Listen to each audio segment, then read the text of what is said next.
कन्हैया और बलराम भी दोनों भोजन लेकर जाते थे, रोज का नियम था। गाय बछड़े को चरने के लिए छोड़ दिया गया और सारे गोप बालक खेल में मशगूल हो गए। सभी भांति भांति के खेल खेलने लगे। लंच का समय हुआ, भोजन का जब समय हुआ, सारे गोप बालक एक वृक्ष के छांव में आकर बैठ गए और सब अपने अपने घरों से लाई गई भोजन की सामग्री की पोटली को खोला और एक दूसरे को परोसने लगे। ऐसा होता था कि किसी के घर से पुआ, खीर, फिर किसी के घर से चावल, दाल, सब्जी, फिर किसी दूसरे के घर से पूरी, हलवा, भांति भांति के व्यंजन लोग गोप बालक लेकर के आते थे और एक दूसरे में बांट कर खाते थे।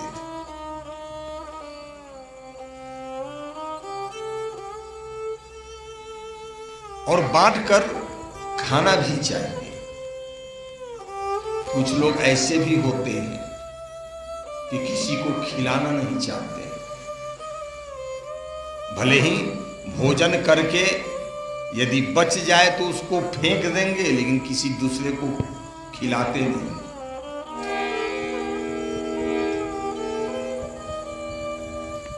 उसी समय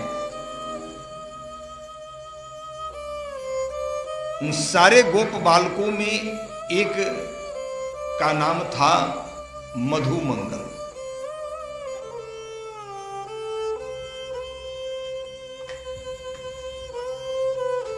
वो सांडिल्य ऋषि के पुत्र थे।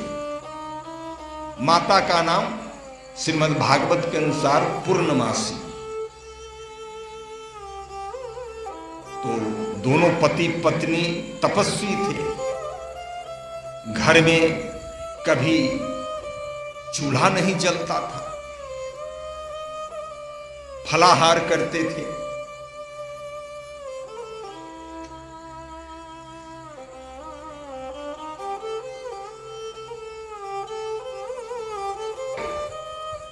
शाम वह फलाहार करके भजन करते थे दिन रात, रोज का नियम था।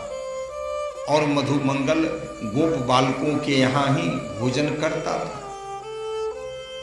कन्हैया ने कहा कि मधुमंगल आओ भोजन करो। मधुमंगल आया, सभी लोग उसको परोसने लगे, मधुमंगल भी साथ में भोजन करने लगा।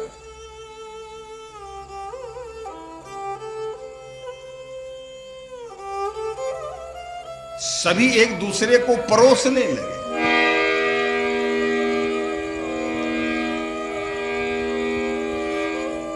अंत में कन्हैया ने मधुमंगल से मजाक किया कि क्यों रे मधुमंगल, तू रोज हर रोज हम लोगों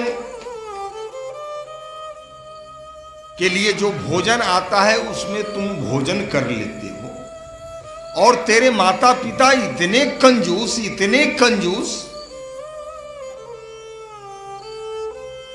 कि कभी तुम अपने घर से कुछ लाते नहीं हो।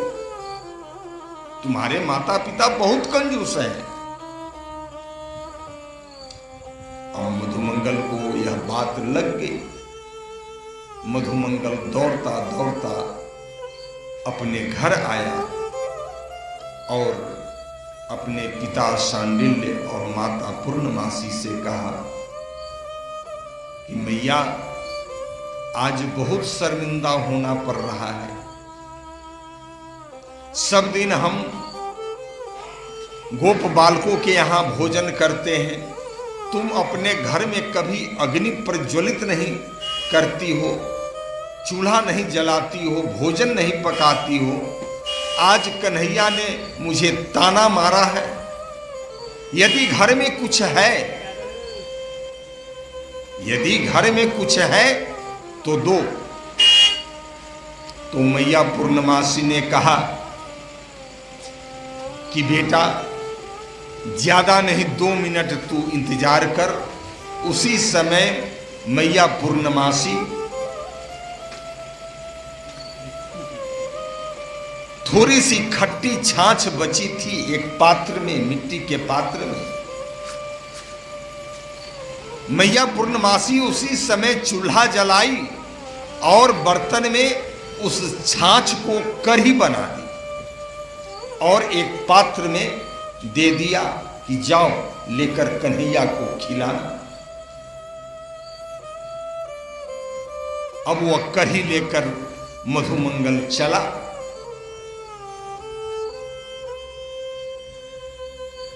और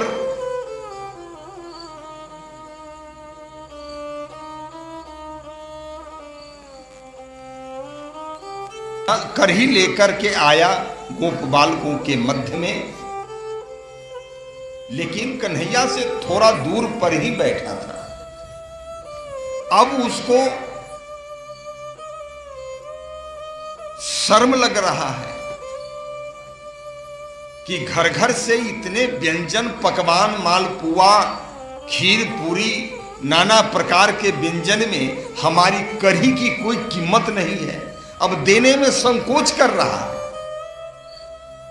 और छुपके से उस कढ़ी को पीना प्रारंभ कर दिया मधुमंगल।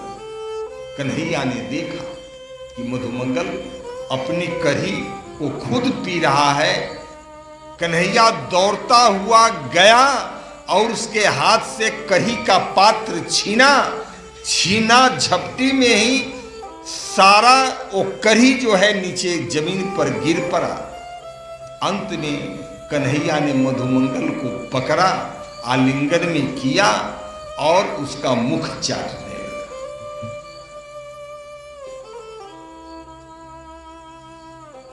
और कन्हैया ने कहा कि वाह मधुमंगल, कितनी स्वादिष्ट कढ़ी और तुमने पी गया, तुझे शर्म नहीं आई?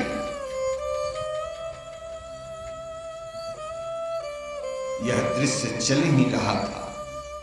उसी समय ब्रह्मलोक से ब्रह्मा जी, ये ब्रह्मा जी को संदेह हुआ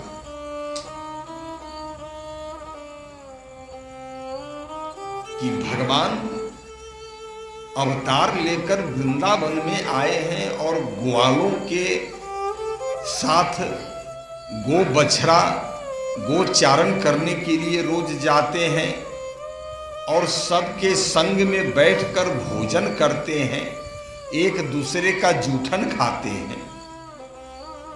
ये भगवान नहीं हो सकता। उनको संदेह हुआ। अब यह लीला ब्रह्मलोक से आकर ब्रह्मा जी देख रहे हैं।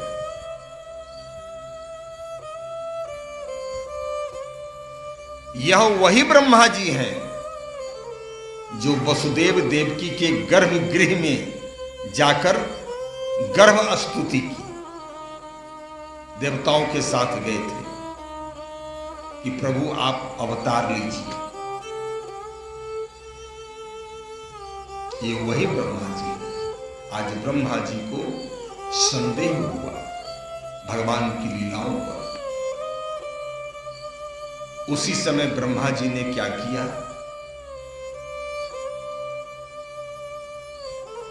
इधर सारे गोप बालक भोजन कर रहे हैं, भोजन करने में मशगूल हैं, और इधर ब्रह्मा जी ने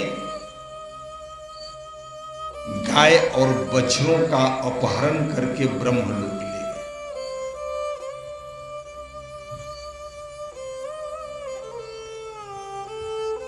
ब्रह्मलोक ले गए।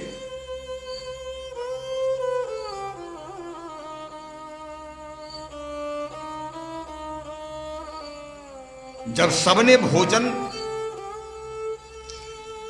कर लिया और इसके बाद कुछ गोप बालकों ने देखा कि गाय बछड़ा नहीं,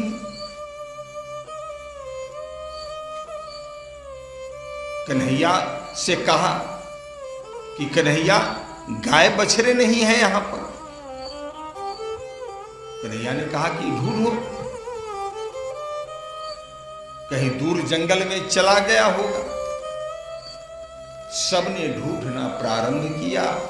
कन्हैया ने अपने दिव्य दृष्टि से देखा, यो ब्रह्मा जी की करतूत है।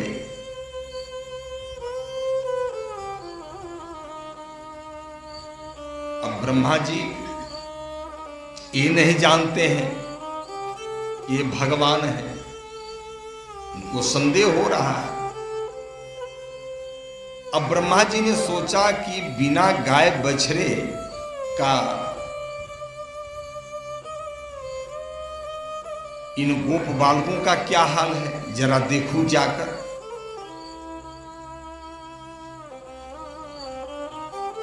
तो ब्रह्मा जी आए फिर वृंदावन में, देखा कि सारे गोप बालक बन बन घूम रहे हैं, भटक रहे हैं, अपने अपने गाय बछड़े को ढूंढ रहे हैं। तो ब्रह्मा जी ने उन सारे गोप बालकों का अपहरण किया और ब्रह्मलोक चले गए। अब कन्हैया ने सोचा कि गाय बछड़े और गोप बालक सभी गायब हैं, और हम अकेले यदि अपने घर पर जाएंगे तो इन गोप बालकों के माता पिता को हम क्या जवाब देंगे। तो कन्हैया ने वहां पर लीला की,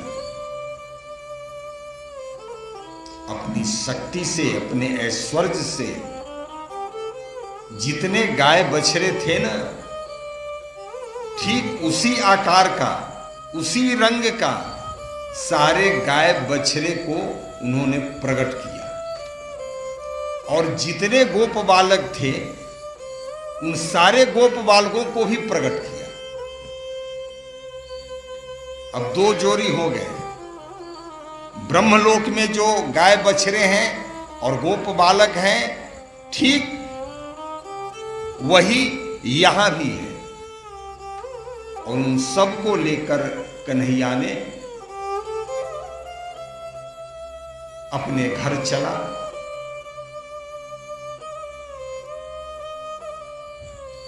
और यह लीला 1 वर्ष तक चली। 1 वर्ष तक श्रीमद् भागवत में यह प्रसंग आया है कि 1 वर्ष तक यह लीला चली वृंदावन में, रोज का यही।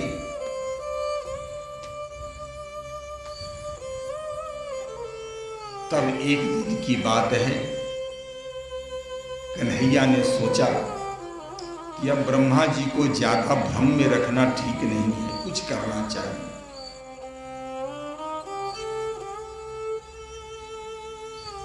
गाय बछड़े को लेकर कन्हैया आए,